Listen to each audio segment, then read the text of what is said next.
Hello dear students, how are you. Mukesh Bishnoi एजो helper के इस यूट्यूब चैनल पर एक बार फिर से आपका स्वागत करता हूँ। डियर स्टूडेंट्स, एनसीईआरटी हिस्ट्री का हमारा टॉपिक चल रहा था और 10th क्लास की हिस्ट्री में से सेकंड चैप्टर हम लोग आज डिस्कस कर रहे हैं। फर्स्ट चैप्टर इससे पहले कर चुके हैं। अगर आप लोगों ने वो नहीं देखा है वीडियो तो उसका वीडियो प्ले लिस्ट में जा कर के एनसीईआरटी हिस्ट्री के नाम से प्ले लिस्ट बनी हुई है बिश्नोई एजो हेल्पर चैनल के ऊपर, तो उसके अंदर जा कर के वीडियो फर्स्ट चैप्टर की देख सकते हैं। आज का हमारे पास सेकंड चैप्टर रहेगा इंडो चाइना में राष्ट्रवादी आंदोलन। तो इंडो चाइना के अंदर राष्ट्रवादी आंदोलन, चलिए चैप्टर स्टार्ट करते हैं। क्या कहता है ये? इंडो चाइना, सबसे पहला ही पॉइंट है इंडो चाइना। तो इंडो चाइना नाम से पता चलता है कि इंडिया और चाइना होगा, लेकिन ये अगर सोच हमारी है तो गलत है। इंडो चाइना 3 देशों के साथ मिलकर बना है। ये 3 देश है वियतनाम, लाओस और कंबोडिया। वियतनाम, लाओस और कंबोडिया, इन 3 देशों के समूह को इंडो चाइना कहा जाता है। वियतनामी गणराज्य। वियतनाम को औपनिवेशिक शासन से 1945 में आज़ादी मिल गई थी, लेकिन वहाँ गणराज्य की स्थापना 30 साल बाद यानी 1975 में हुई थी। तो ध्यान रखेंगे, औपनिवेशिक शासन से वियतनाम को आज़ादी कब मिली? 1945 में। और गणराज्य स्थापना वियतनाम में कब हुई? 1975 में। नेक्स्ट है हमारे पास वियतनाम पर औपनिवेशिक प्रभुत्व। फ्रांसीसी सेना ने पहली बार 1858 में वियतनाम की धरती पर डेरा डाला।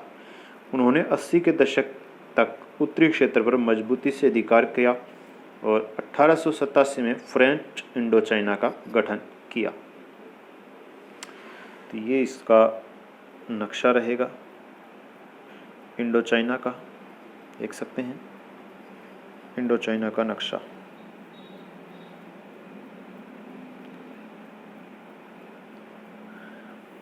इसके अंदर जो इम्पोर्टेंट पॉइंट है वो हाईलाइट किए हुए, हम लोग मोस्टली वही डिस्कस करेंगे क्योंकि चैप्टर बहुत लंबा हो जाएगा, तो इसलिए इम्पोर्टेंट पॉइंट ही डिस्कस करेंगे। कोलोन क्या होता है? कोलोन, वियतनाम में रहने वाले फ्रांसीसी नागरिक, उनको कोलोन कहा जाता है। कोलोन याद रखेंगे। वियतनाम में प्राचीन शिक्षा का स्वरूप क्या था? तो वियतनाम में चीनी भाषा का प्रभुत्व था, तो वहाँ के जो लोग थे चीनी संस्कृति से पूरे तौर पर प्रभावित थे। और ऑफकोर्स यही बात है कि चीनी जो भाषा के अंदर वहाँ पर शिक्षा चल रही थी। औपनिवेशिक शिक्षा की बात करें तो फ्रांसीसियों ने यहाँ पर सबसे पहले कब्जा किया था, तो वो फ्रेंच भाषा के माध्यम से शिक्षा देने का निर्णय कर रहे थे। तो नेक्स्ट पॉइंट क्या आ गया? Tonkin free school, important point है, 2-3 जगह डिस्कस होगा ये। टोंकिन फ्री स्कूल 1907 में नई किस्म का स्कूल खोला गया जिसमें आधुनिकता की शिक्षा दी जाती थी। इसमें विज्ञान, स्वच्छता और फ्रांसीसी भाषा की कक्षाएं लगती थी। ओके, टोंकिन फ्री स्कूल 1907 में खोला गया। नेटिव गर्ल स्कूल विद्रोह, यह विद्रोह 1926 में एक वियतनामी लड़की को कक्षा के पहले बेंच से उठाकर पिछले बेंच पर बिठाने की प्रतिक्रिया स्वरूप हुआ था। यानी कि वियतनाम की लड़की को एक फ्रांसीसी स्कूल में पहले बेंच से उठा करके लास्ट बेंच पर बिठाया गया, तो यहाँ से ये नेटिव गर्ल स्कूल विद्रोह शुरू हुआ। यंग अन्नान 1920 के दशक में वियतनाम के पढ़े लिखे नौजवानों द्वारा फ्रांसीसी उपनिवेशवाद के खिलाफ बनाए गए संगठन, इसको यंग अन्नान कहा गया। कुछ महत्वपूर्ण तिथियां दी गई है लेकिन हम सारी डिस्कस नहीं करेंगे।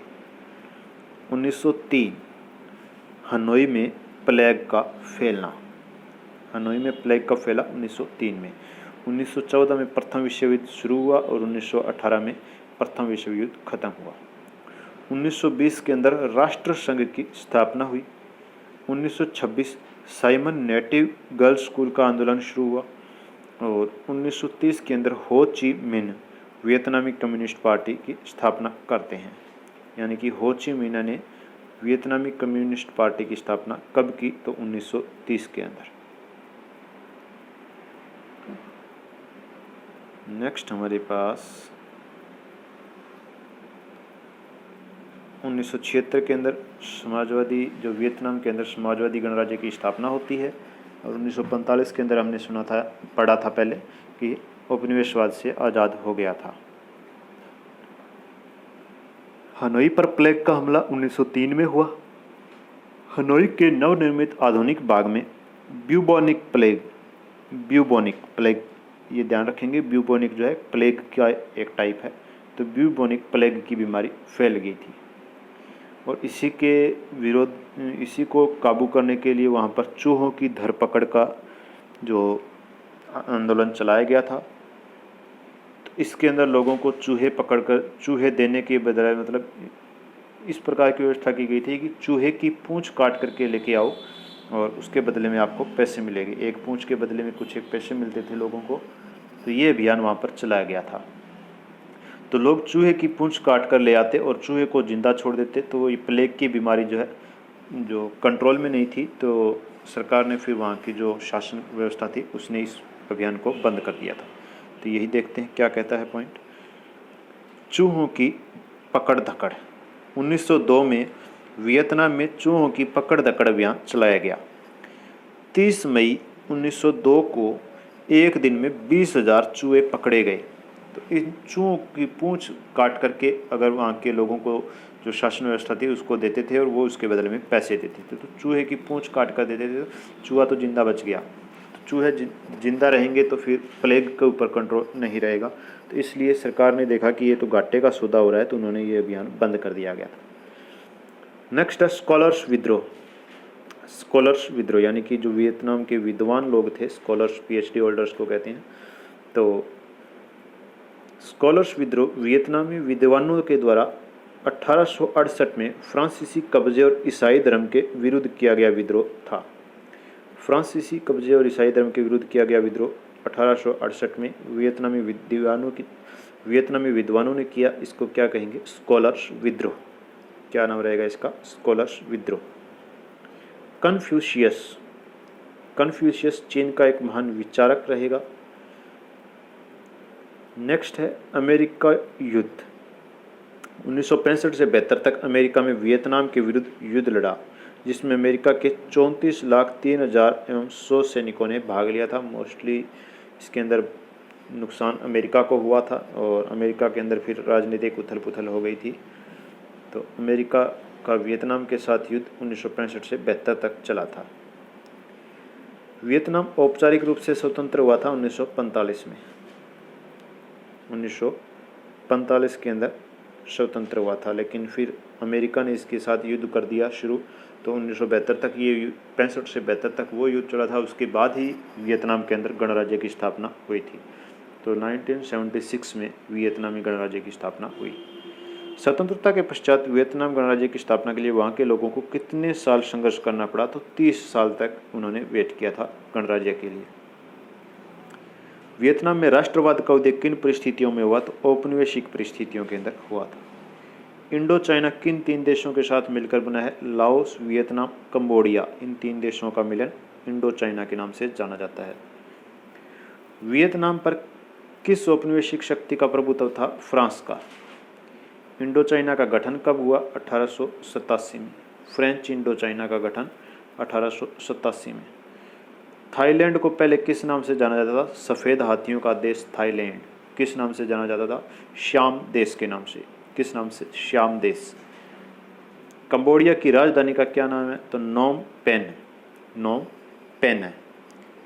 वियतनाम की औपनिवेशिक अर्थव्यवस्था मुख्य रूप से किन फसलों पर निर्भर थी? चावल और चाय।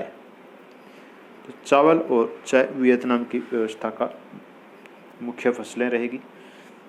वियतनाम में रहने वाले फ्रांसीसी लोगों को किस नाम से जाना जाता था? तो ये कोलोन के नाम से जाने जाते थे, हमने पहले पढ़ा। फ्रांसीसियों ने टोंकिन फ्री स्कूल कब खोले? 1907 के अंदर। इसके अंदर जो समानता, विज्ञान और फ्रांसीसी भाषा की शिक्षा दी जाती थी। तो कब खुले? 1907 के अंदर। टोंकिन फ्री स्कूलों में किस तरह की शिक्षा दी जाती थी? विज्ञान, स्वच्छता और फ्रांसीसी भाषा।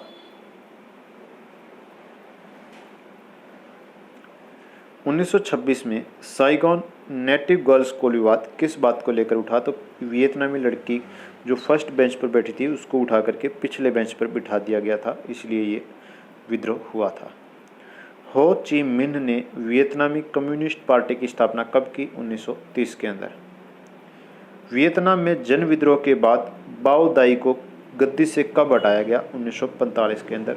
और यहाँ से जो है वियतनाम स्वतंत्र हो गया था और इसके 30 साल बाद 1976 के अंदर इसके अंदर गणतंत्र की स्थापना हुई। और 1965 से 72 तक अमेरिका का युद्ध चला था वियतनाम के साथ और अमेरिका को बहुत ज़्यादा नुकसान हुआ और अंत में इसने अपने पैर वापस खींच लिए युद्ध से। वियतनाम समाजवादी गणतंत्र की स्थापना कब हुई? 1976 के अंदर। वियतनाम के किस शहर पर प्लेग का हमला हुआ था? तो हनोई शहर में प्लेग का हमला हुआ था। प्लेग चूहे के पिस्सों से फैलने वाली बीमारी होती है और बहुत ज़्यादा संक्रामक होती है, बहुत खतरनाक होती है, हवा के सहारे फैलती है। तो आज के टाइम में इसका वजूद नहीं है प्लेग का, लेकिन इतिहास में पढ़ना पड़ेगा। तो वियतनाम के प्लेग का हमला किस पर हुआ था? हनोई शहर पर। हनोई में प्लेग रोकने के लिए क्या अभियान चलाया? चूहे की पकड़ धकड़। कन्फ्यूशियस कौन था? एक चीनी विचारक रहेगा। स्कॉलर्स विद्रोह कब हुआ? स्कॉलर्स विद्रोह 1868 के अंदर हुआ। वियतनाम में होआ हाओ आंदोलन किसने चलाया?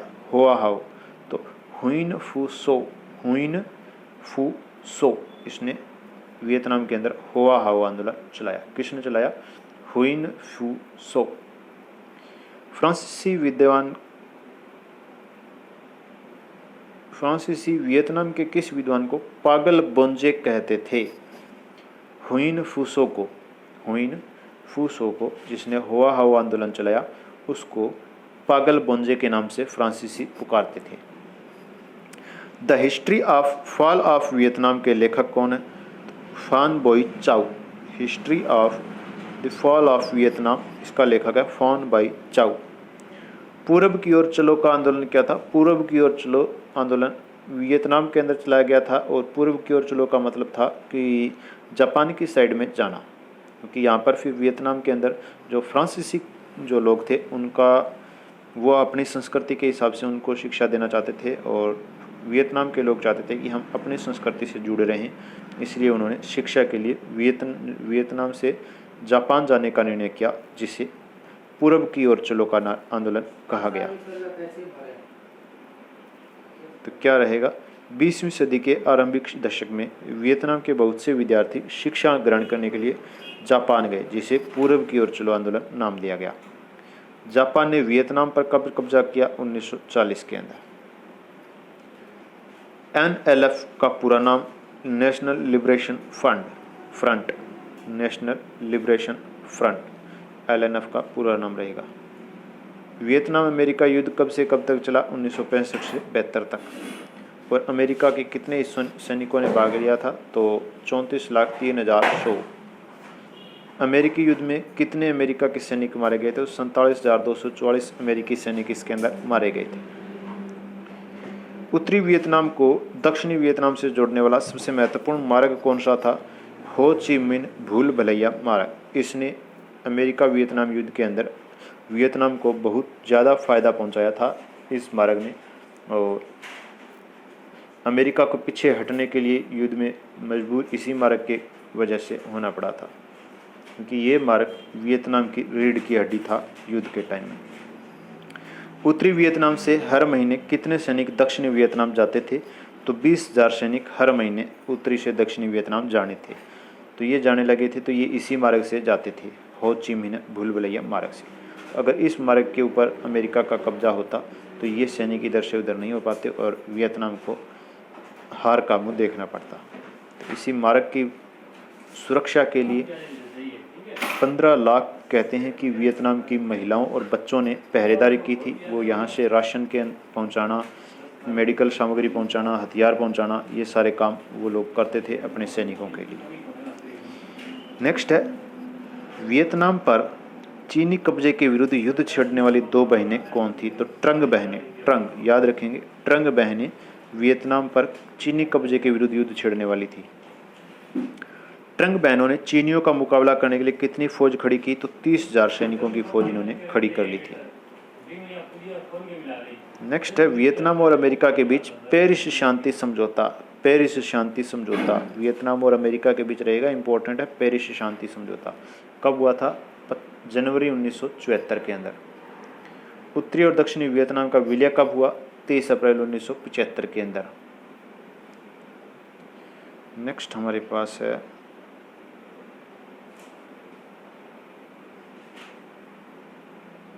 ये पॉइंट हम लोग पहले कर चुके हैं। यंग नॉन राजनीतिक पार्टियां बनी थी इसके अंदर और पत्रिकाएं निकलने लगी थी। ये पॉइंट है हुआ हाउ आंदोलन। यह आंदोलन 19वीं सदी के उपनिवेशवाद विरोधी आंदोलनों में उपजे विचारों से प्रेरित था। यह आंदोलन 1939 में शुरू हुआ, जिसमें हो भो मेकांग इलाके में भारी सफलता मिली थी। तो इस इलाके के अंदर इसको सफलता मिली थी। नेक्स्ट पॉइंट है हमारे पास समन्वयवाद। समन्वयवाद समन्वयवाद एक ऐसा विश्वास है जिसमें भिन्नताओं की बजाय समानताओं पर ध्यान देते हुए अलग अलग मान्यताओं और आचारों को एक दूसरे के साथ लाने का प्रयास किया जाता है। यानी कि लोगों के अंदर भिन्नताओं को ना देखकर समानताओं के देखते हैं और एक समूह के साथ जुड़ने का प्रयास करते हैं, तो समन्वयवाद कहा जाता है। नेक्स्ट है हमारे पास फान बोई चाउ। फान बोई चाउ कौन थे? तो ये फान बोई चाउ कन्फ्यूशियस परंपरा में शिक्षित एक महत्वपूर्ण राष्ट्रवादी थे। 1703 में उन्होंने रिवोल्यूशनरी सोसाइटी दुई तान होई नामक पार्टी का गठन किया और तभी से ये उपनिवेशवाद विरोधी आंदोलन में एक अहम नेता के रूप में उभरे। नेक्स्ट ये लपलपाती चिंगारी, ये इंपॉर्टेंट क्वेश्चन है। वियतनाम की लपलपाती चिंगारी किसे कहा जाता था? क्योंकि वियतनाम में जब भी कोई बड़ा संकट आता तो असंतोष की ज्वाला रूपी आंदोलन की चिंगारी वियतनाम के सबसे गरीब प्रांतों में होती थी, क्योंकि सबसे ज़्यादा असर इन्हीं प्रांतों के ऊपर होता था। इन प्रांतों में ऐसे रेडिकल आंदोलनों से होने वाली एक लंबी परंपरा चली आ रही थी, इसलिए इन प्रांतों को वियतनाम की लपलपाती चिंगारी कहा गया। तो जब भी कोई संकट आता तो सबसे ज़्यादा असर गरीब प्रांतों को होता, इसीलिए इन गरीब प्रांतों को ही जो वियतनाम की लपलपाती चिंगारी कहा गया।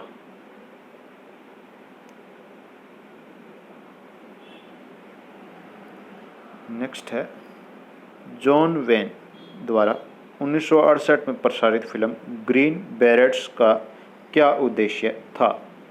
ग्रीन बेरेट्स 1968 में आई थी और जॉन वेन के द्वारा बनाई गई थी फिल्म। इस फिल्म को प्रसार के अमेरिकी लोगों ने एक तर्कहीन प्रचार केंद्रित फिल्म माना, जिसका उद्देश्य बहुत सारे युवकों को वियतनामी युद्ध के समय अपनी जान गंवाने के लिए उकसाना था।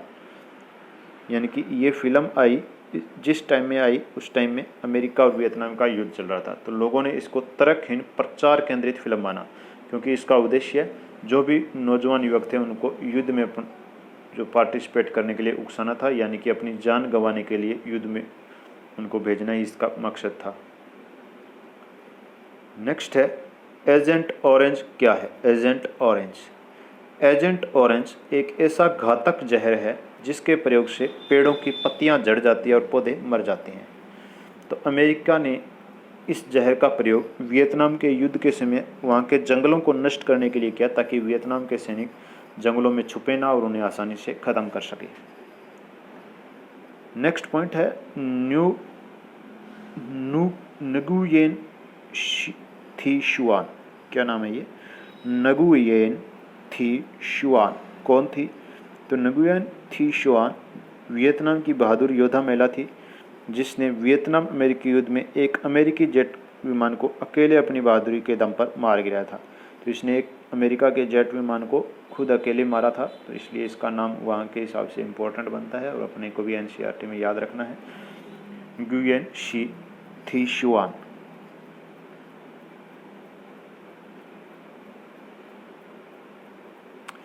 क्या कहता है अगला क्वेश्चन? अमेरिकी वियतनाम युद्ध को पहला टेलीविज़न युद्ध क्यों कहा गया? अमेरिकी वियतनाम युद्ध में अमेरिका की विफलता व नाकामी के युद्ध के दृश्य प्रतिदिन समाचार कार्यक्रमों में टेलीविज़न के पर्दे पर प्रसारित किए जाते थे, जिसे देखकर अमेरिकी कुकृत्यों को देखकर मोह भंग हो गया था। यानी कि अमेरिका के लोगों का अपने जो वहाँ की शासन व्यवस्था थी उससे वहाँ उनका मोह भंग हो गया था। इसी कारण इसे पहला टेलीविज़न युद्ध का नाम दिया गया था। यानी कि वो इस तरीके की तबाही देख करके विचलित हो गए थे और युद्ध में जाने से मना कर रहे थे। और इसी को देखते हुए जॉन वॉन ने एक फ़िल्म भी निकाली थी वहाँ पर लोगों को प्रेरित करने के लिए। नेक्स्ट ऑप्शन टाइप क्वेश्चन है हमारे पास, वियतनाम को आज़ादी कब मिली? तो वियतनाम को आज़ादी 1945 में मिली। वियतनाम एक किसका उपनिवेश था? फ्रांसीसी उपनिवेश था। आगे कहता है इंडो चाइना का हिस्सा। इंडो चाइना के अंदर लाओस, वियतनाम और कंबोडिया ये तीनों देश रहेंगे। निम्नलिखित में से कौन सा देश इंडो चाइना के अंदर नहीं है? तो ये चीन जो है इंडो चाइना के अंदर नहीं रहेगा। शुरुआती कालों में वियतनाम पर किस साम्राज्य का वर्चस्व था? तो ये चीनी साम्राज्य का।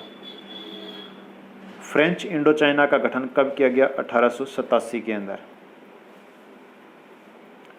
वियतनाम की संस्कृति पर निम्नलिखित में से किस देश की संस्कृति ने सबसे गहरा प्रभाव छोड़ा? तो चीनी संस्कृति ने गहरा प्रभाव यहाँ पर छोड़ा था। वियतनाम में निम्नलिखित में से किस देश के सैन्य हस्तक्षेप किया? तो अमेरिका ने सैन्य हस्तक्षेप यहाँ पर किया था और 1965 से 72 तक युद्ध चला था यहाँ पर। वियतनाम के साथ युद्ध में किस देश को मुंह की खानी पड़ी थी? तो अमेरिका को बहुत ज़्यादा नुकसान इसको झेलना पड़ा था। कंबोडिया की राजधानी क्या है? तो कंबोडिया की राजधानी रहेगी नोम पेन। फ्रांसीसी सेना ने पहली बार वियतनाम की धरती पर कब डेरा डाला? 1858 के अंदर। शाम निम्नलिखित में से किस देश का नाम था? तो थाईलैंड। आज के टाइम में इसको थाईलैंड कहते हैं, पहले श्याम देश कहा जाता था और सफ़ेद हाथियों का देश भी थाईलैंड को कहा जाता है। The history of the loss of Vietnam पुस्तक फान बोई चाओ ने लिखी थी। The history of the loss of Vietnam किसकी रचना है? फान बोई चाओ। नेक्स्ट क्वेश्चन है हमारे पास, वियतनाम में हुआ हाओ आंदोलन कब चला? तो 1939 के अंदर शुरू किया। किसने शुरू किया? हुइन फू सो ने शुरू किया और इसको फ्रांसीसियों ने पागल बोंजे कह करके संबोधित किया था। पागल बोंजे किसको कहा गया? हुइन फू सो को। कौन सा आंदोलन चलाया इसने? हुआ हाउ। कब चलाया? 1939 के अंदर। नेक्स्ट है, चीन में राजतंत्र की समाप्ति कब हुई? तो चीन में राजतंत्र की समाप्ति 1911 के अंदर हुई थी। और चीन में 1911 में किसके नेतृत्व में गणराज्य की स्थापना हुई? तो राजतंत्र की समाप्ति 1911 में और गणराज्य की स्थापना किसके नेतृत्व में हुई? सुन यात सेन। किसके नेतृत्व में? सुन यात सेन। वियतनाम के किन प्रांतों को लपलपाती चिंगारी कहा जाता था? तो एक तो गांव का नाम, वहाँ पर इलाके का नाम है हा तिन और एक है नधे अन। ये दो प्रांत थे जिनको लपलपाती चिंगारी कहा गया।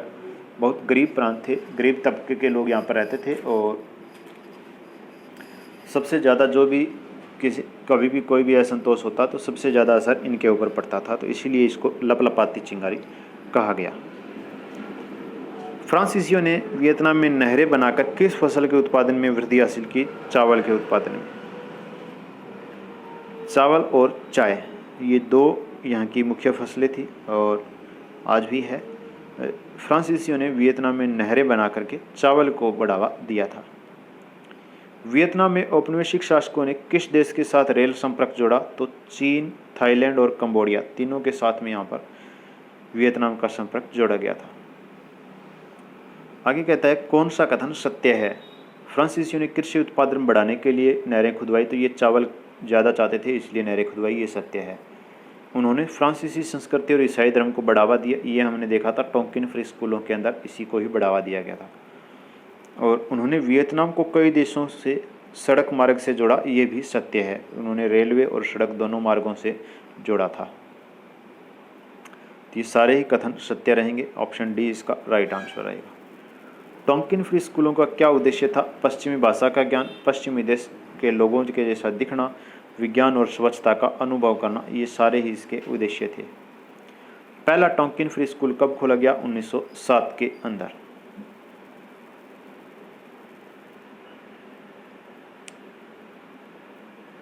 वियतनामी स्कूलों में पढ़ाई जाने वाली किताबों के बारे में कौन सा कथन असत्य है? कौन सा कथन असत्य है? तो सबसे पहला ही पॉइंट इसके अंदर असत्य रहेगा, इसमें वियतनामियों का गुणगान किया जाता था, तो ये ऐसा नहीं किया जाता था। औपनिवेशिक शासन को सही बताते थे और वियतनाम के लोगों को पिछड़ा और आदिम दिखाते थे ये, ताकि ये लोग प्रभावित होकर के फ्रांसीसी जो कल्चर है या यूरोपीय कल्चर है उसको अपनाएं, इसलिए वियतनाम का गुणगान नहीं किया जाता था। 30 मई 1902 को एक दिन में कितने चूहे पकड़े गए? 20,000।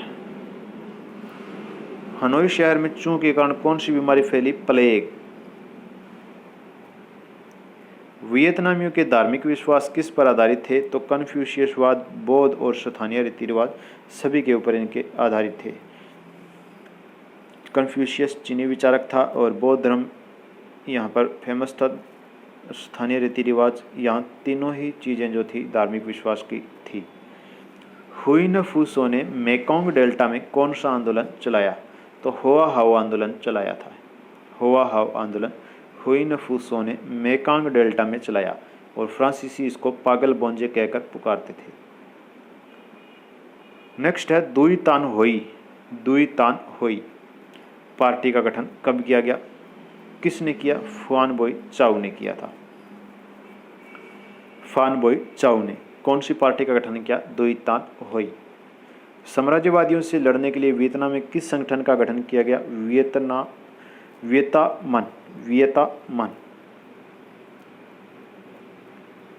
वियतनामन जो गठन है, संगठन है, उसका गठन किया गया साम्राज्यवादियों से लड़ने के लिए। आगे है लोकतांत्रिक वियतनाम में गणतंत्र की स्थापना कब हुई? तो 1944 के अंदर। और वियतनाम समाजवादी गणराज्य की स्थापना कब हुई? 1976 के अंदर। लोकतांत्रिक वियतनाम गणराज्य की स्थापना 1944 के अंदर हो गई थी। 45 के अंदर यह स्वतंत्र हो गया था, खुद का शासन स्थापित हो गया था, लेकिन गणराज्य जो था समाजवादी गणराज्य इसके अंदर 1976 में चला। वियतनामी गणराज्य की स्थापना के लिए 30 वर्षों तक वहाँ के लोगों को इंतजार करना पड़ा, संघर्ष करना पड़ा। वियतनाम राष्ट्रवाद के उदय के लिए कौन सा कारक उत्तरदायी था? तो गरीबी, शोषण, बेरोजगारी, ये तीनों ही नहीं थे। यहाँ पर विदेशी शासन जो है ये उत्तरदायी था। ये विदेशी जो फ्रांसीसी लोग थे वो अपना सांस्कृतिक या लैंग्वेज के हिसाब से देखें, धार्मिक हिसाब से देखें, वो अपने हिसाब से यहाँ पर शासन करना चाहते थे। तो इसी के कारण वहाँ पर वियतनाम में राष्ट्रवाद उदय हुआ था। इंडो चाइना यूनियन का गठन किस वर्ष में हुआ? 1987 के अंदर। इंडो चाइना यूनियन का गठन कब हुआ? 1987 के अंदर।